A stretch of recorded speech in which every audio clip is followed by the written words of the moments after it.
प्रयागराज में महाकुंभ के दौरान सुबह का समय था और डीएम साहिबा यानी कि जिला अधिकारी खुद मैदान में थी। उनका नाम सीमा अंसारी था।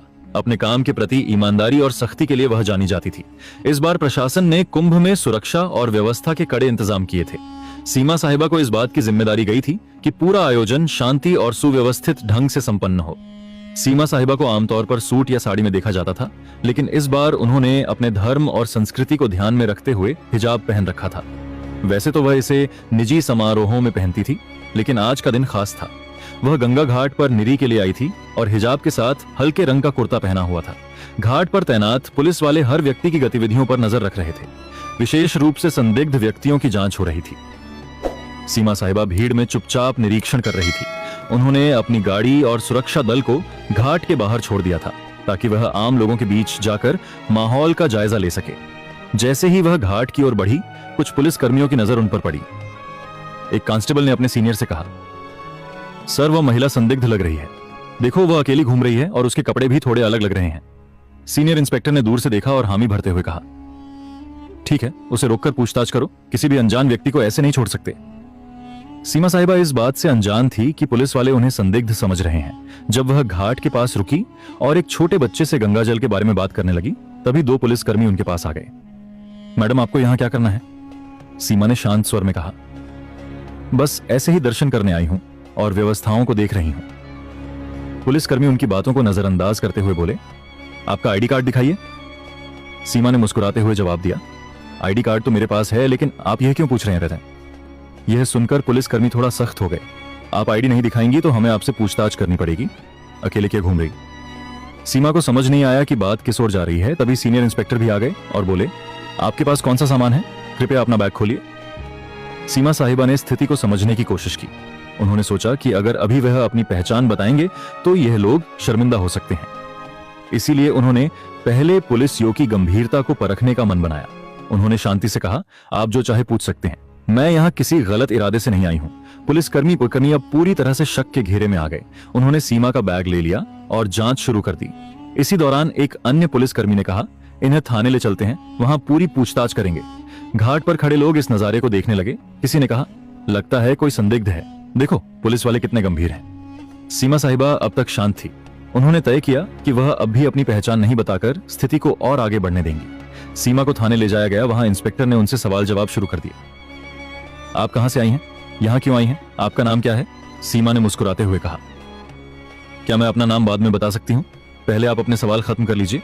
इंस्पेक्टर को यह बात नागवार गुजरी। उसने सख्त लहजे में कहा, आपकी यह हरकतें और चुप्पी हमें मजबूर कर रही हैं कि आपको को हिरासत में लिया जाए। अब तक सीमा ने चुपचाप सब कुछ सुना, लेकिन वह जानती थी कि इस कहानी का अंत उन्हें ही लिखना होगा। उनके चेहरे पर कोई घबराहट नहीं थी, बल्कि एक अलग ही आत्मविश्वास झलक रहा था।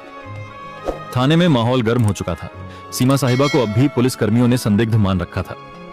सीनियर इंस्पेक्टर ने बाकायदा उन्हें एक कुर्सी पर बिठाया और आसपास के पुलिस कर्मियों को निर्देश दिया, इनसे सख्त से पूछताछ करो, जब तक पूरी जानकारी ना मिले इन्हें यहां से जाने मत देना। सीमा साहिबा को यह सब थोड़ा मजेदार लग रहा था।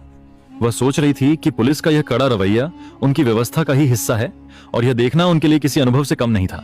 हालांकि यह बात भी समझ में आ रही थी कि अब समय आ गया है कि वह अपनी असली पहचान जाहिर करें। इंस्पेक्टर ने एक और सवाल किया, आपके पास महाकुंभ में घूमने की अनुमति है या नहीं?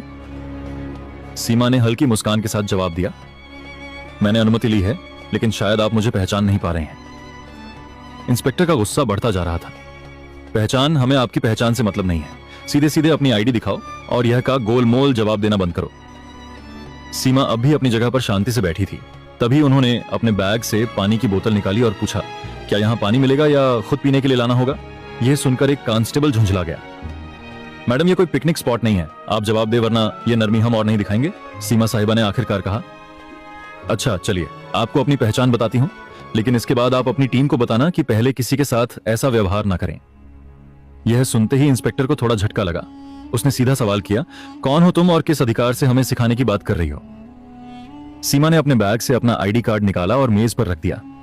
उस कार्ड पर साफ लिखा था, सीमा अंसारी, जिला अधिकारी। हरिद्वार इंस्पेक्टर का चेहरा सफेद पड़ गया। वहां मौजूद अन्य पुलिसकर्मी भी एकदम चुप हो गए। कांस्टेबल, जो अभी तक सबसे ज्यादा बोल रहा था, धीरे धीरे पीछे खिसक गया। इंस्पेक्टर ने कार्ड उठाकर देखा और उसे बार बार पलटा। आप डीएम साहिबा हैं? सीमा ने शांतिपूर्वक कहा, जी हां, और मुझे लगता है अब आप समझ गए होंगे कि मैंने अपनी पहचान पहले क्यों नहीं बताई। मैं सिर्फ ये देखना चाहती थी कि आप लोग अपनी ड्यूटी कितनी ईमानदारी और सतर्कता से निभाते हैं। और मैं कहूंगी कि आप लोग बुरे नहीं हैं, लेकिन सावधानी में भी थोड़ा संतुलन होना चाहिए। इंस्पेक्टर ने तुरंत खड़े होकर माफी मांगते हुए कहा, मैडम, हमें बिल्कुल अंदाजा नहीं था कि आप ही हमारी डीएम साहिबा हैं। आपकी वेशभूषा और अकेले घूमने का तरीका थोड़ा असामान्य लगा, इसलिए हमने आपको रोका, लेकिन हमारा मकसद केवल सुरक्षा था। सीमा ने जवाब दिया, मुझे पता है आप सभी अपनी ड्यूटी कर रहे थे और मैं खुश हूं कि आप चौक हैं, लेकिन ध्यान रखें कि अगर कोई महिला या आम नागरिक आए तो उनकी बातों को भी ध्यान से सुने। हिजाब या किसी के कपड़ों के आधार पर अंदाजा लगाना हमेशा सही नहीं होता। इंस्पेक्टर ने तुरंत थाने के स्टाफ को निर्देश दिया, साहिबा के लिए चाय पानी लाओ और तुरंत उनकी गाड़ी मंगवा। सीमा ने मुस्कुराते हुए कहा, नहीं, इसकी जरूरत नहीं। मैं तो यह देखने आई थी कि हमारा प्रशासन कैसे काम कर रहा है और मुझे खुशी है कि आप लोग काम कर रहे हैं, लेकिन याद रखें, हर बार शक की बिना पर किसी को आतंकवादी या अपराधी मान लेना उचित नहीं। यह बात सुनकर इंस्पेक्टर ने सिर झुका लिया। आपकी बात सही है मैडम, हमें इस पर काम करना होगा, सीमा ने हंसते हुए कहा। काम तो ठीक है, लेकिन अब मुझे मेरे काम पर वापस जाने दीजिए और अगली बार किसी से बात करने से पहले उसकी बात को ध्यान से सुनने की आदत डालिए। थाने से बाहर आते समय कुछ पुलिसकर्मी और कर्मचारी उनके साथ घाट तक गए।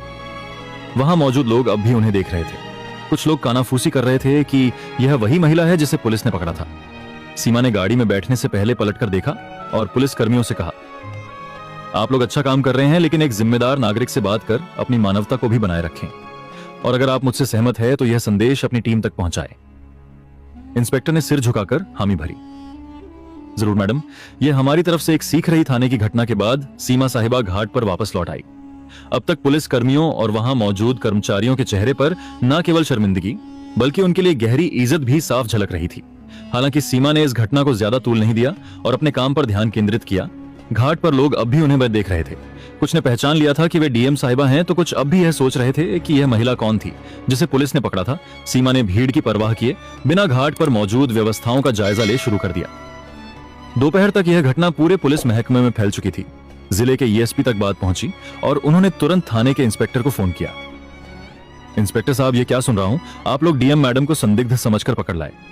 इंस्पेक्टर ने हिचक चाहते हुए जवाब दिया, सर, गलती हो गई। उनकी वेशभूषा और व्यवहार की वजह से शक हुआ, लेकिन मैडम ने हमें समझाया और हमें अपनी गलती का एहसास कराया। एसपी ने कड़े लहजे में कहा, सावधा, ठीक है, लेकिन अगली बार ऐसा कुछ हुआ तो इसका अंजाम भुगतने के लिए तैयार रहना। अब तुरंत अपने स्टाफ को इस मामले पर संवेदनशीलता से काम करने की ट्रेनिंग दो। इंस्पेक्टर ने हामी भरी और ठान लिया कि अब से वह और उनकी टीम हर दिग्स को इंसानियत के साथ ट्रीट करेंगे। इस घटना के कुछ दिनों बाद सीमा साहिबा ने प्रशासनिक कर्मचारियों और पुलिस बल के लिए एक छोटी बैठक बुलाई।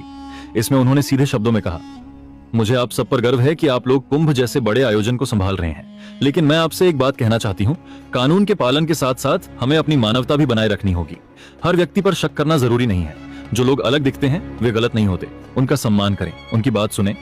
उनके शब्दों ने वहां मौजूद सभी को झकझोर दिया। इंस्पेक्टर ने सबसे सामने माफी मांगते हुए कहा, मैडम, आपकी बात ने हमें बहुत बड़ा सबक सिखाया है। हम वादा करते हैं कि आगे से ऐसा कोई मामला नहीं होगा जहां किसी को बिना वजह परेशान किया जाए। यह घटना मीडिया तक भी पहुंच गई। हालांकि सीमा ने इसे सार्वजनिक रूप से उजागर करने से मना कर दिया। उन्होंने कहा, यह घटना व्यक्तिगत है। अगर आपको वीडियो पसंद आया हो तो लाइक और चैनल को सब्सक्राइब जरूर करें। जय श्री राम।